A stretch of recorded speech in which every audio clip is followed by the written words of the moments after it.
কি বলুন ডেনি সাহেব? এই যে ফারুক একটা ভালো মেয়ে খেয়ে এভাবে অত্যাচার করে ছেড়ে দিল। ফারুকই খারাপ, মেয়েটা খুব ভালো। মেয়েটা ভালো, মেয়েটার কোনো দোষ নেই। ১ বছরে কারাদণ্ড দরকার, তারপর সাইজ হবে। আর প্রতিটা মেইল এসিআই করে ও। প্রতিটা মেইল আসে আর সাইজ নাম মারলাই আসলে ফোন করে ওই সাইজ এর সাথে চালায়। এইভাবে মেয়েটার সাথে গন্ডগোল করে। লাল দোকানে এসে হুজুর হুজুর যে মেয়েটার সাথে জায়গায় মেয়েটা ছেড়ে দিতেছে ৩টে ছেলে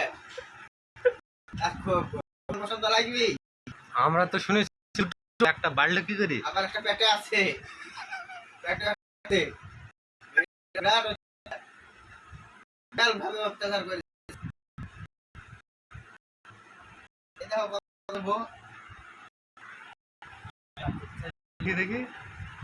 আচ্ছা, ছোট ছেলে জন্য খুব ছেলেটি খুব আনন্দ আছে। ব্যবসায় বেড়াইছিল আমার দীঘায় গল্প বাস করছে।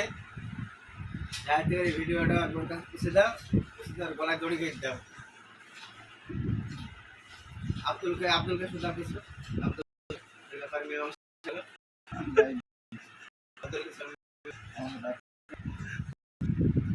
আর এই তো সারাদিন মেসেজ করবে, সারাদিন একটা চাট করবে। এর সাথেও শিখেছে চ্যাট করা, সারাদিন চ্যাট করে। এই পর্যন্ত ৪ নাম্বার দিয়েছে শাহিদ।